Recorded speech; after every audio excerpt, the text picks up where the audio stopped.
I've never liked big family dinners. Too much small talk, too much pretending, too many stories I've heard 100 times. But this one felt different. We were celebrating my daughter Amanda's engagement. Her fiancé, Jordan, seemed like a solid young man, polite, clean-cut, worked in finance, never cursed. A little too perfect, maybe. But Amanda loved him, so I tried. That evening, my wife Julie made her famous brisket. The wine was flowing, and the mood was light. Then it happened. I had just finished telling a joke about my college days, something about me getting locked out of a dorm room in nothing but a towel, when Jordan laughed, leaned forward with his wine glass in hand and said, "You've always been like a second dad to me. Well, Dad, you know." Everything stopped. His face went pale. Amanda froze with her fork halfway to her mouth. Julie blinked, but didn't say a word. I laughed awkwardly. "You mean future father-in-law," I said, trying to ease the tension. Right. Sorry," Jordan mumbled, looking like he wished the floor would swallow him. But something felt off. That wasn't a slip of the tongue. It was the way he said it, like it was true. I went to bed that night uneasy. At 3 a.m. I was still awake, staring at the ceiling, wondering why I felt like the joke wasn't funny, wondering why Julie didn't laugh, wondering, what if he meant it? What if there was something no one told me? And I swear to you, that night I had a nightmare. Amanda was a baby again, and Julie wasn't in the picture. Someone else was. Someone I didn't recognize. And Jordan? He was holding the baby. The next morning I made coffee, sat at the kitchen table, and watched Julie stir her spoon absent-mindedly in a bowl of yogurt. I asked her if something was bothering her. She smiled too quickly. "No, just tired." She never was a good liar. I let it go. For now. But the thought gnawed at me. 2 days later, I did something I hadn't done since I was in my 20s. I hired a private investigator. Not to spy on Jordan, not directly. I asked the PI to look into Amanda's birth records. You see, Julie and I had struggled with infertility for years before Amanda came into our lives. There had always been gaps, things that didn't quite add up. But I loved Amanda too much to push, until now. The PI's name was Rick Donovan, retired cop, grizzled voice, smelled like aftershave and black coffee. He said, "I'll dig, but if you're asking me to open Pandora's box, don't be surprised if it bites." I told him to open it. It took a week. During that week, I smiled at Amanda, shook Jordan's hand, kissed Julie goodnight, and died inside every hour. Then Rick called me. "I found something." He handed me a manila envelope. Inside was a photo. It showed Julie, in a hospital gown, holding a newborn. Only, I wasn't in the picture. Next to her sat a man with dark hair, sharp cheekbones, wearing a flannel shirt and a wedding ring. He was smiling. So was Julie. The baby in her arms had Amanda's eyes. My hand trembled as I flipped the photo over. There was a note in faded ink. "Welcome to the world, Amanda. Love, Mom and Dad. 1997. My knees buckled. I sat down on the edge of the bed and stared at the picture until my vision blurred. Dad. Not me. Not me. I didn't confront her right away. I tried to process. I walked for hours that night, around the neighborhood, through the park where Amanda used to play, past the high school she graduated from. I thought about the time I taught her to drive, her 8th birthday, her wedding dress shopping. Was it all a lie? When I finally came home, the house was dark. Julie was in the kitchen, scrolling through her phone. I held the photograph out without a word. She didn't even ask what it was. She looked at it, closed her eyes, and let out a breath like she'd been holding it for 26 years. "I always knew this day would come," she said softly. I wanted to scream, but I didn't. I just sat down and waited. She told me everything. The other man's name was Scott. They'd met at a teachers' conference in Denver. A one-night stand that turned into 2 months of long-distance calls. She got pregnant. I had no idea. We had been trying to conceive for over 3 years. Nothing worked. She said the guilt ate her alive. She was going to tell me, until I came home with the adoption papers I'd secretly started filing. She made a choice. She let me believe Amanda was ours.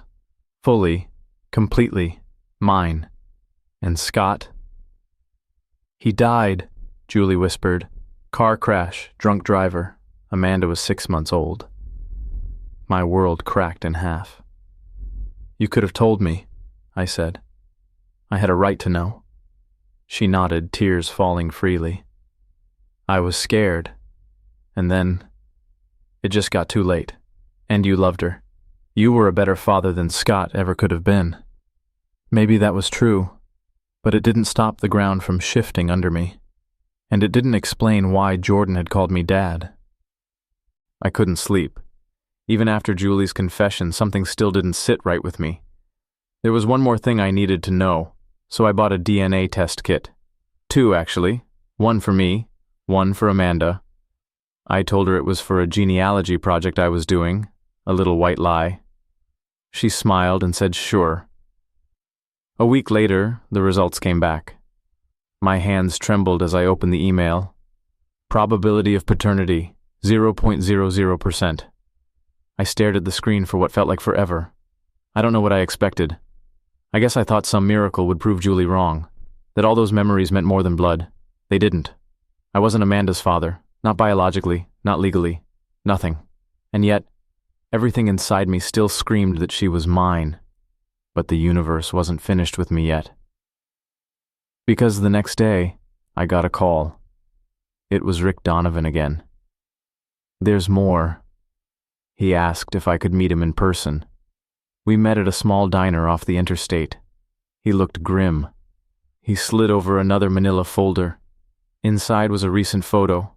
It showed Jordan, Amanda's fiancé, at a cemetery, kneeling by a gravestone. The name on the stone made my blood freeze. Scott Wallace, beloved husband, devoted father, 1969, 1998. Jordan's mother was Scott's widow, Rick said. I felt my chest collapse. No, that's impossible. Rick looked me dead in the eye.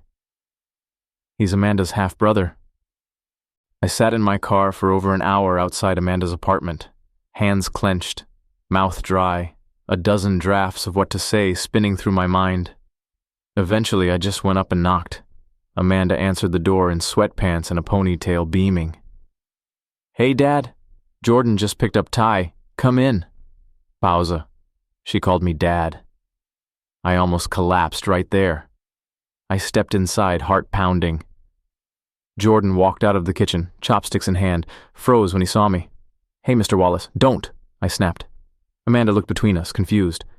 What's going on? I turned to Jordan. You visited Scott Wallace's grave. He went pale. Amanda blinked. Who's that? Your real father, I said. And Jordan's, too. Jordan opened his mouth, closed it, looked at Amanda with horror. No, she whispered. Pausa. No, that's not... Jordan swallowed. I didn't know. Not until recently. My mom told me last year that Scott had another daughter, but she didn't know who. Amanda backed away. What are you saying? I swear to God, I didn't know it was you. Not until I met your mom. She had a photo of him. I recognized it from our living room. She was shaking now, tears falling. You knew, and you didn't say anything? I couldn't, he said. I didn't want to lose you. I wanted to scream, to rip the room apart, but I just stood there, watching my daughter's world collapse in real time. And then, she turned to me, with eyes I had known since she was a baby, and whispered, Who am I? Amanda didn't come home that night. Julie and I sat in silence at the kitchen table, the same table where we used to eat pancakes on Sunday mornings, the same table where Amanda once did her science fair project. Now it felt like sacred ground desecrated. I asked Julie if she knew. about Jordan, about Scott's other family. She shook her head. Not until now, I swear. I believed her. But it didn't change what had happened. The next morning, Amanda called. Her voice was raw. I'm staying with friends for a while. Are you okay? I asked. She didn't answer. Do you want me to come get you? No. Silence. Then, I need space. I respected that. Jordan tried to reach her too. She blocked him. At least that's what he told me in a desperate voicemail the next day. I didn't respond. I wasn't sure if I should be comforting my daughter hunting down her fiancé, or just lying in bed until the world stopped spinning. 3 days passed. Then Amanda showed up at our front door. She looked tired, worn down, but there was steel in her eyes. I want answers, she said to Julie. Julie invited her in. We talked for hours. About Scott, about what he meant to Julie, about the affair, the accident, the secret she carried. Amanda asked the same question over and over. Why didn't you tell me? Julie cried, tried to explain, but nothing was enough. Then Amanda turned to me. What about you? You lied too. I felt a knife twist in my chest. I didn't lie, I said. I just didn't know. She looked at me, tears in her eyes. But now you do. So what does that make me? I took her hand, gently. You're my daughter. She pulled her hand away.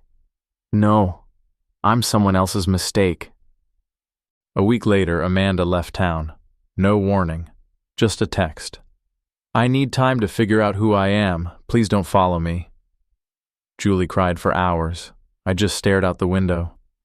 I thought I had lost her forever. Then a few days later, a letter arrived. Handwritten, no return address. Just my name on the envelope in Amanda's handwriting. My hands shook as I opened it. Dad, I don't know what to say, so I'll just say everything. When Jordan called you Dad, it felt wrong, but it also felt familiar.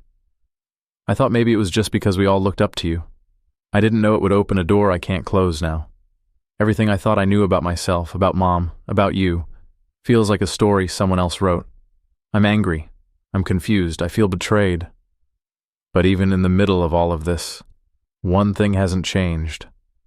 You were the man who held my bike when I learned to ride. You were the one who stayed up when I had nightmares. You were the man who cried at my graduation and danced with me in the kitchen when I got into college. You were my dad before I knew what dad meant. I need space, but I don't hate you. I just need to build myself back from the beginning. I don't know when I'll be ready to talk, but I wanted you to know I love you. In whatever version of this story is real, you were the best part. Love, Amanda. I read it 3 times. Each time hurt worse than the last, but it also stitched something in me back together. Not all the way. Not yet. But enough. 6 months passed. No word from Amanda. I didn't expect one. I respected her silence, gave her the space she needed. Julie and I barely spoke. We lived in the same house, but not the same world. She tried to pretend everything could return to normal. It couldn't. Then, one morning, a knock came at the door. It was Jordan. He looked thinner, hollowed out, eyes sunken, hair messy like he hadn't slept in days. I need to talk, he said. Part of me wanted to slam the door, but I didn't. He came in and sat at the same kitchen table where everything had started. His hands shook as he poured a glass of water. I'm not here to fix anything, he said. I just want to explain. He told me the full truth, that his mother had confessed the whole story of Scott's affair when he turned 21, that she'd only found out Amanda existed recently through a DNA ancestry match, one of those online services. And when he met Amanda, he had no idea she was that Amanda. He fell for her before he knew the truth. I thought I could ignore it, he said. Thought if I never said anything, it would disappear. But it didn't. It consumed him. He said he hadn't seen Amanda since she left. He asked me, if I ever heard from her, to tell her he was sorry, that he loved her, that he would love her even if they never spoke again. Then he stood up and left. Just like that. That night, I wrote Amanda a letter. Not to pull her back, not to plead, just to tell her what Jordan had said, and to tell her this: you are not a mistake. You are the result of love, however complicated. And no matter what the world says, you are my daughter, always. I dropped it in the mailbox. 2 weeks later, a reply came. 3 words, written in Amanda's familiar script. I'm coming home.